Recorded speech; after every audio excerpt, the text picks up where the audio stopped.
तो देखिए, वक्फ बोर्ड को लेकर दारुल उलूम ने साफ कर दिया है कि वो किसी भी कीमत पर इस वक्फ बोर्ड को लाने नहीं देगी, आने नहीं देगी। लेकिन आपत्ति क्या है दारुल उलूम को, ये आपको ग्राफिक्स के जरिए बता रहे हैं। देखिए आपत्ति क्या है। कानून की धारा 40, 104, 107, 108 और 10, 108 ए को शामिल ना करने से नाराज है दारुल उलूम। क्यों आपत्ति जता रहा है? देखिए, धारा 104 वक्फ अधिनियम में गैर मुसलमानों द्वारा दी गई या दान की गई संपत्तियों से संबंधित है। जी हां, धारा 107 किसी भी वक्त में अचल संपत्ति के कब्जे के लिए किसी भी मुकदमे पर लागू नहीं होंगे। यह आपत्ति है। देखिए, धारा 108 वक्फ अधिनियम देश में किसी भी निष्क्रांत संपत्ति पर लागू माना जाएगा। धारा 108 ए अगर किसी अन्य कानून के साथ विसंगतियां हैं तो वक्फ अधिनियम का अत्यधिक इस्तेमाल होगा। देखिए, धारा 40 किसी भी संपत्ति को वक्फ संपत्ति माना जाएगा। ये तमाम आपत्तियां हम दारुल उलूम की बता रहे हैं, जिसकी वजह से वो कह रहे हैं कि वक्फ बिल जो है उसे किसी भी कीमत पर लाने नहीं देंगे वो। तो जहां एक तरफ वक्फ को लेकर घमासान मचा हुआ है, तो वहीं देश के एक और बड़े फैसले को लेकर भी चर्चा तेज हो चुकी है और ये चर्चा हो रही है वन नेशन वन इलेक्शन को लेकर।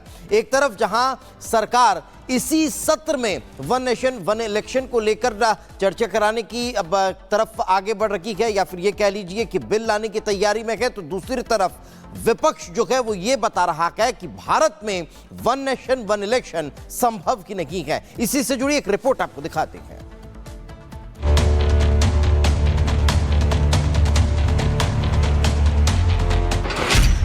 वन नेशन वन इलेक्शन, बढ़ गई विपक्ष की टेंशन।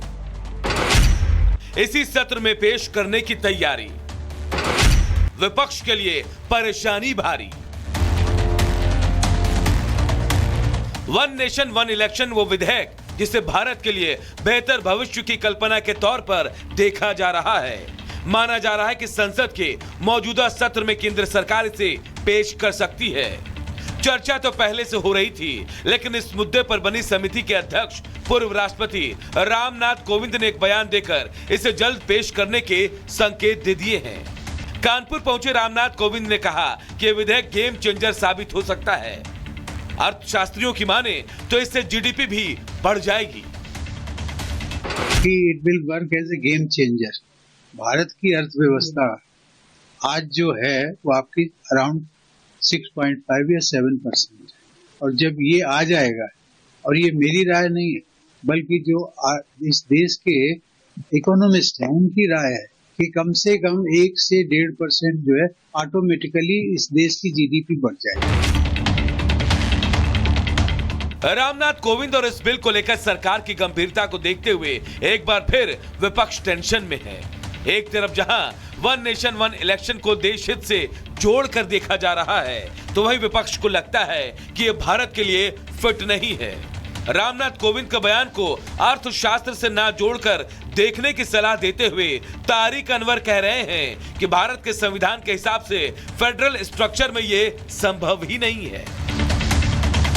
की अपनी समझ हो सकती है, लेकिन इसका अर्थशास्त्र से कोई मतलब नहीं है, कोई लेना देना नहीं है।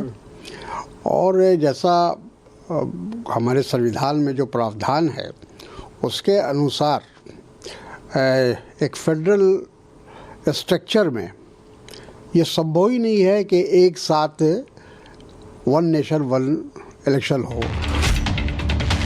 अब सवाल उठता है कि वन नेशन वन इलेक्शन से विपक्ष को आखिर दिक्कत क्या है? एक तरफ इसे लागू कर देश का करोड़ों रुपया और लोगों का समय बचाने की कोशिश हो रही है, तो वहीं दूसरी तरफ ऐसा लगता है कि इससे जहां लोगों का फायदा होगा, तो वहीं विपक्ष को इससे अपना हित सधता नहीं दिख रहा है। तभी तो विपक्ष वन नेशन वन इलेक्शन के मामले पर विधवा विलाप कर रहा है। Bureau report, Republic Bharat. इधर दिल्ली की सत्ता करो या मरो का जंग का मैदान बन चुका है। तभी तो अरविंद केजरीवाल सत्ता हासिल करने के लिए हर मुमकिन कोशिश कर रहे हैं। आम आदमी पार्टी का हार्ड बड़ा नेता जो है वो बेल पर है, क्योंकि भ्रष्टाचार के बड़े आरोप लगे हैं। तो इधर अरविंद केजरीवाल अपने विधायकों की सूची में बड़ा फेरबदल करने वाले हैं। लेकिन सवाल है कि क्या ये आप में बड़े बगावत की दस्तक है? रिपोर्ट आप सबको दिखाते हैं।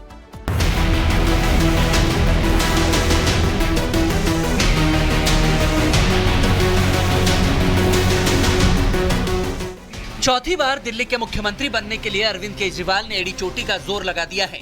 उनकी चुनावी तैयारियां तारीखों से भी आगे चल रही हैं। लेकिन क्या इस जल्दबाजी के पीछे एंटी इनकम्बेंसी का डर है और इसीलिए केजरीवाल की पार्टी ने मौजूदा विधायकों की लिस्ट पर ताबड़तोड़ अंदाज में कैंची चलाना शुरू कर दिया है? और इसी के विरोध में क्या अब आम आदमी पार्टी में बगावत तो नहीं होने वाली है? यह सुगबुगाहट दिल्ली के सियासी गलियारों में चर्चा का विषय बनी हुई है। लेकिन बगावत की बू कैसे आई? दरअसल इसके पीछे वजह यह है कि आम आदमी पार्टी और कांग्रेस के गठबंधन की बातें होने लगी थी। दिल्ली की 70 में से 15 सीटें कांग्रेस को देने की चर्चा थी और 2 से 3 सीटें इंडी गठबंधन के दूसरे साथियों को देने की भी खबरें आई थी। इससे आम आदमी पार्टी के विधायकों के जाहिर तौर पर टिकट काटे जाने थे, जिसका डर था। लेकिन केजरीवाल ने आकर गठबंधन से साफ इनकार कर दिया और दावा किया कि चौथी बार भी अकेले लड़ेंगे और जीतेंगे। सर, आज आपने फिर से क्लियर किया कि दिल्ली में गठबंधन नहीं होगा। बस नहीं होगा।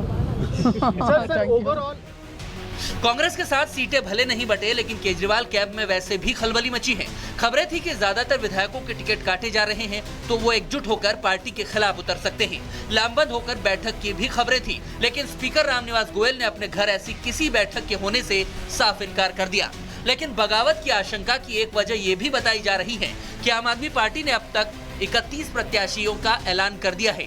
इनमें 27 विधायकों में से 24 के टिकट काट दिए हैं, यानी अब तक करीब 89% टिकट आम आदमी पार्टी काट चुकी है। और इनकी दूसरी लिस्ट में तो 20 विधायकों के टिकट काटे जा चुके हैं।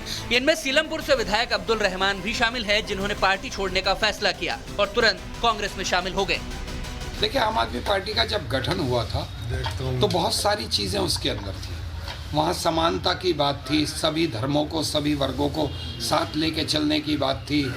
चाहे वो कोई भी वर्ग हो, चाहे वो मुसलमान हो, चाहे वो सिख हो, ईसाई हो या दलित भाई हो, जो भी हो, सबको साथ लेके चलने की बात थी, जिस पर पार्टी कहीं भी खरी नहीं उतर रही थी। मौजूदा विधायकों के केजरीवाल टिकट काट रहे हैं तो दूसरी पार्टियों से आने वालों को टिकट दे रहे हैं। पहली सूची में 11 में से 6 प्रत्याशी बीजेपी और कांग्रेस से आए हुए थे, जिन्हें टिकट मिला है। इसे देखकर आप में आने वालों की रफ्तार बढ़ गई है। तभी तो नजफगढ़ से निर्दलीय पार्षद तरुण यादव और मीना यादव आम आदमी पार्टी में शामिल हो गए। आज केजरीवाल जी की नीति से प्रभावित होकर और अपने सभी साथी उनकी बातों से प्रभावित होकर हमने आज पार्टी ज्वाइन की है। केजरीवाल कैंप में जो नए आएंगे, क्या वो सब टिकट पाएंगे? अगर ऐसा होता है तो मौजूदा नेता फिर कहां जाएंगे? बस आप में बगावत की खबरों के पीछे यही सवाल है। वैसे भी बगावत की बातें यूं ही नहीं हो रही। पार्टी भले इनकार कर रही है, लेकिन अगर धुआं उठ रहा है मतलब आग तो कहीं लगी ही होगी। Bureau report, Republic Bharat.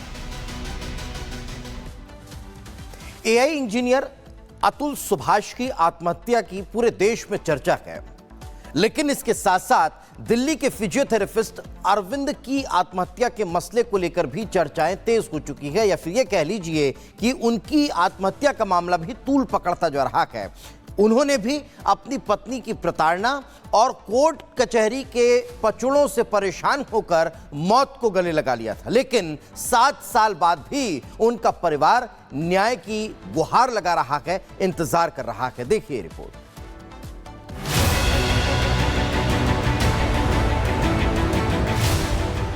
महज 4 दिन बाद फिर से अरविंद की तस्वीर दीवार पर टंगी होगी, जिसमें वो मुस्कुरा रहा होगा, लेकिन अब भी सामने खड़ा परिवार गम के आंसुओं में डूबा होगा। बेंगलुरु के AI software engineer Atul Subhash की सुसाइड केस की पूरी देश में चर्चा है। पत्नी के उत्पीड़न से तंग आकर अतुल ने घातक कदम उठाया और अपने जीवन को समाप्त कर लिया। अतुल के केस में कई लोगों पर आरोप है। पत्नी के झूठे मुकदमे, तारीख पर तारीख और लचर न्याय व्यवस्था। मुझे खुद को ही खत्म कर लेना बेस्ट है मेरे लिए, क्योंकि जो मैं पैसे कमा रहा हूँ उसी से मैं अपने दुश्मन को बलवान बना रहा हूँ। वही पैसे मुझे ही बर्बाद करने के लिए यूज हो रहे हैं और ये साइकिल बढ़ता ही रहेगा, है ना। मेरे ही टैक्सेस के पैसे से ये कोर्ट, ये पुलिस सिस्टम मुझे और मेरी फैमिली को और बाकी लोगों को भी हैरास करेगा जो अच्छे लोग हैं। आज से ठीक 7 साल पहले अतुल की तरह दिल्ली के अरविंद ने भी ऐसा ही घातक कदम उठाया था। अरविंद की भी समस्या अतुल जैसी थी। वो भी झूठे मुकदमों और कोर्ट की तारीख से परेशान हो उठा था। 23 पन्नों का सुसाइड नोट लिखा, उसमें आप पन्ना नंबर 13 देखिए। मैं अपने दर्शकों को भी अगर दिखाऊं तो इसमें आप देख पाएंगे सबसे ऊपर क्या लिखा हुआ है, मेरी मौत की जिम्मेदार सबसे पहले हो तो अंधा कानून। तो कहीं ना कहीं कानून के सामने वो कैसे लड़ रहा था। बात साल 2017 की है और महीना भी दिसंबर का था। दिल्ली के यमुना विहार निवासी अरविंद पर उनकी पत्नी ने कई झूठे केस लगाए थे। तंग आकर अरविंद ने 15 दिसंबर 2017 को ट्रेन से कटकर अपनी जान दे दी थी। अरविंद ने भी मरने से पहले 23 पेज का सुसाइड नोट लिखा था। उसमें देश की न्याय व्यवस्था से नाराजगी थी। पत्नी के लगाए आरोपों से अरविंद के खिलाफ कई सालों तक मामला कोर्ट में चला। अदालत के चक्कर लगाते लगाते अरविंद ने वकालत भी कर ली और अपना केस खुद लड़ने लगा।